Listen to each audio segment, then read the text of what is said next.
ಹಾಗಾದ್ರೆ ನಾಳೆ ಕರ್ನಾಟಕ ಬಂದ್ ವೇಳೆ ಏನಿರುತ್ತೆ ಏನಿರೋದಿಲ್ಲ, ನಾಳೆ ಏನು ಸಿಗುತ್ತೆ ಏನು ಸಿಗಲ್ಲ, ಯಾವೆಲ್ಲ ಸೌಲಭ್ಯಗಳು ಇದೆ, ಯಾವೆಲ್ಲ ಸೌಲಭ್ಯಗಳು ಇರೋದಿಲ್ಲ,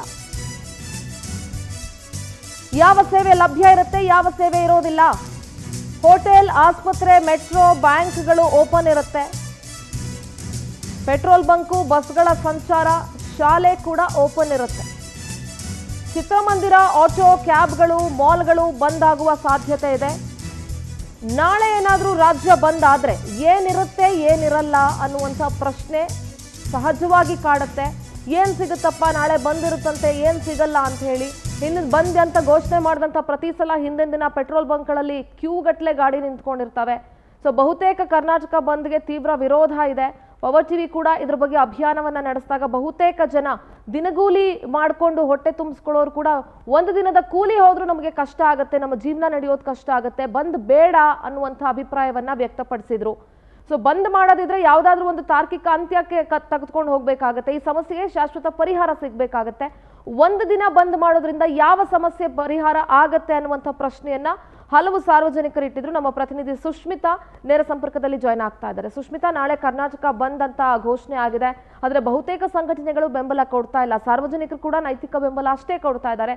ಬಹಳಷ್ಟು ಜನ ಬಂದ್ ಬೇಡ ಅನ್ನುವಂಥ ಒಪಿನಿಯನ್ ಅನ್ನ ವ್ಯಕ್ತಪಡಿಸಿದ್ರು. ಸದ್ಯ ಅಪ್ಡೇಟ್ಸ್ ಏನಿದೆ ಸುಷ್ಮಿತಾ?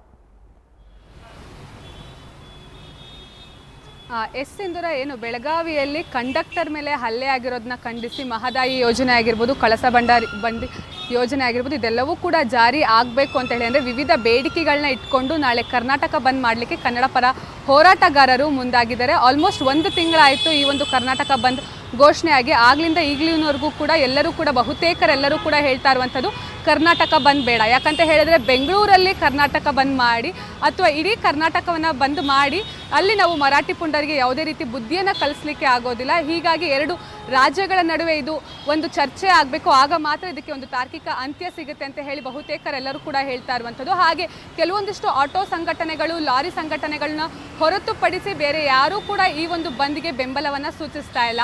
ಹಾಗೆ ಕನ್ನಡ ಪರ ಹೋರಾಟಗಾರರು ಅಂದರೆ ನಾರಾಯಣಗೌಡ ಬಣ ಆಗಿರಬಹುದು, ಪ್ರವೀಣ್ ಶೆಟ್ಟಿ ಬಣ ಆಗಿರ್ಬೋದು, ಇವ್ರು ಯಾರೂ ಕೂಡ ಈ ಒಂದು ಬಂದ್ಗೆ ಬೆಂಬಲವನ್ನು ಸೂಚಿಸ್ತಾ ಇಲ್ಲ. ಹೀಗಾಗಿ ಇದನ್ನೆಲ್ಲ ನೋಡಿದ್ರೆ ಎಲ್ಲೋ ಒಂದು ಕಡೆ ಈ ಒಂದು ಬಂದ್ ಎಷ್ಟರ ಮಟ್ಟಿಗೆ ಸಕ್ಸಸ್ ಆಗುತ್ತೆ ಅನ್ನೋಂತಹ ಕ್ವೆಶ್ಚನ್ ಮಾರ್ಕ್ ಮೂಡುತ್ತೆ. ಅದ್ರ ಜೊತೆಗೆ ನಾಳೆ ಬಹುತೇಕ ಎಲ್ಲವೂ ಅಂದರೆ ಹೋಟೆಲ್ ಆಗಿರಬಹುದು, ಹಾಸ್ಪಿಟಲ್ಲು, ಆ್ಯಂಬುಲೆನ್ಸು, ಮೆಡಿಕಲ್ ಶಾಪು, ಹಾಗೆ ಪ್ರಮುಖವಾಗಿ ಏನು ಮಕ್ಕಳಿಗೆ ಮೌಲ್ಯಾಂಕನ ಎಕ್ಸಾಮ್ಸ್ ನಡೀತಾ ಇದೆ. ಸೊ ಈ ಒಂದು ಎಕ್ಸಾಮ್ಸು ಕೂಡ ಯಾವುದೇ ತೊಂದರೆ ಇಲ್ಲದೆ ನಾವು ನಡೆಸ್ತೀವಿ ಅಂತ ಹೇಳಿ ಶಿಕ್ಷಣ ಸಚಿವರು ಹೇಳ್ತಾ ಇರುವಂಥದ್ದು. ಅದ್ರ ಜೊತೆಗೆ ಕೆಲವೊಂದಿಷ್ಟು ಆಟೋ ಸಂಘಟನೆಗಳು ಕೂಡ ಇದಕ್ಕೆ ಯಾವುದೇ ರೀತಿ ಬೆಂಬಲವನ್ನು ಕೊಟ್ಟಿಲ್ಲ. ಎಲ್ಲೋ ಒಂದು ಕಡೆ ಈ ಒಂದು ಈ ಬಂದನ್ನು ನೋಡಿದ್ರೆ ಒಂದು 30 to 40% ಕೂಡ ಇದು ಸಕ್ಸಸ್ ಆಗುವಂತಹ ಲಕ್ಷಣಗಳು ಕಾಣಿಸ್ತಾ ಇಲ್ಲ.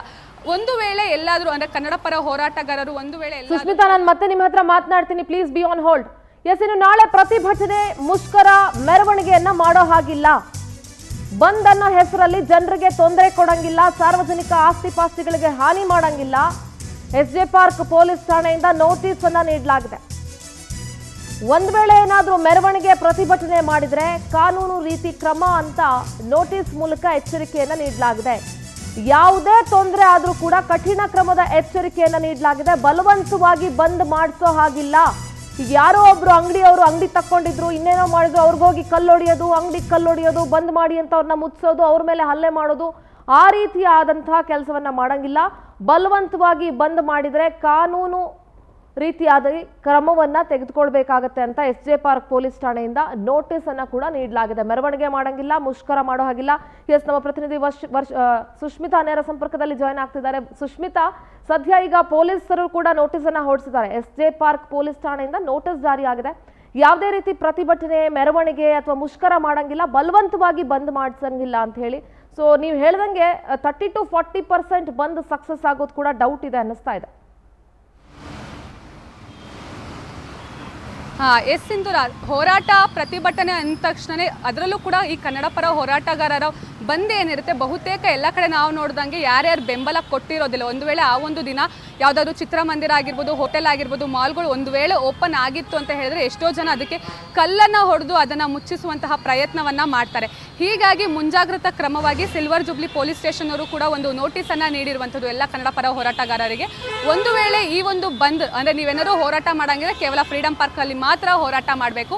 ಅದನ್ನು ಹೊರತುಪಡಿಸಿ ಯಾವುದೇ ರೀತಿ ಮೆರವಣಿಗೆ ಮಾಡಬಾರ್ದು, ಸಾರ್ವಜನಿಕರಿಗೆ ತೊಂದರೆಯನ್ನು ಕೊಡಬಾರ್ದು, ಕಲ್ಲುಗಳ ತೂರಾಟ ಮಾಡಬಾರ್ದು, ಯಾರಿಗೂ ಕೂಡ ದೈಹಿಕವಾಗಿ ಹಲ್ಲೆ ಮಾಡಬಾರ್ದು. ಒಂದು ವೇಳೆ ಆ ರೀತಿ ಏನಾದರೂ ಹಲ್ಲೆ ಮಾಡೋದಾಗಿರ್ಬೋದು ಅಥವಾ ಸಾರ್ವಜನಿಕ ಆಸ್ತಿ ಪಾಸ್ತಿಗೆ ಹಾನಿಯನ್ನು ಉಂಟು ಮಾಡಿದ್ರೆ ಅಂಥವರ ಮೇಲೆ ಕಠಿಣ ಕ್ರಮವನ್ನು ಕೈಗೊಳ್ತೀವಿ ಅಂತ ಹೇಳಿ ಇವಾಗ ಸಿಲ್ವರ್ ಜುಬ್ಲಿ ಪೊಲೀಸ್ ಸ್ಟೇಷನ್ ಅವರು ಎಲ್ಲರಿಗೂ ಕೂಡ ಒಂದು ನೋಟಿಸನ್ನು ಕೊಟ್ಟಿರುವಂಥದ್ದು. ಕಾದು ನೋಡಬೇಕಾಗಿದೆ. ಆದರೆ ನಾಳೆ ಎಲ್ಲ ರೀತಿಯಲ್ಲೂ ಕೂಡ ಎಸೆನ್ಷಿಯಲ್ ಸರ್ವಿಸ್ ಏನಿದೆ ಅವೆಲ್ಲವೂ ಕೂಡ ಎಂದಿನಂತೆ ಇರುತ್ತೆ. ಸಾರ್ವಜನಿಕರು ಕೂಡ ಭಯ ಪಡುವಂತಹ ಆತಂಕ ಇಲ್ಲ. ಹಾಗೆ ಅದ್ರ ಜೊತೆಗೆ ಮಕ್ಕಳು ಕೂಡ ಇವತ್ತು ಬಂದಿದೆ, ನಾಳೆ ನಮಗೆ ಎಕ್ಸಾಮ್ ಇರುತ್ತೋ ಇರೋದಿಲ್ವೋ ಅನ್ನೋಂತಹ ಡೌಟು ಬೇಡ, ಎಲ್ಲ ರೀತಿಯಲ್ಲೂ ಕೂಡ ನಾವು ತಯಾರಿಯನ್ನು ಮಾಡ್ಕೊಂಡಿದ್ದೀವಿ ಅಂತ ಹೇಳಿ ಶಿಕ್ಷಣ ಸಚಿವರು ಕೂಡ ಹೇಳಿರುವಂಥದ್ದು. ಹಾಗಾಗಿ ಈ ಒಂದು ಬಂದ್ ಎಲ್ಲ ಆ್ಯಂಗಲಲ್ಲೂ ನೋಡೋದು ಹೋದರೆ ಸಕ್ಸಸ್ ಆಗೋದು ಬಹುತೇಕ ಡೌಟ್ ಅಂತಲೇ ಹೇಳ್ಬೋದು. ಸಿಂಧೂರ, ಥ್ಯಾಂಕ್ ಯು ನಿಮ್ಮೆಲ್ಲ ಮಾಹಿತಿಗಾಗಿ.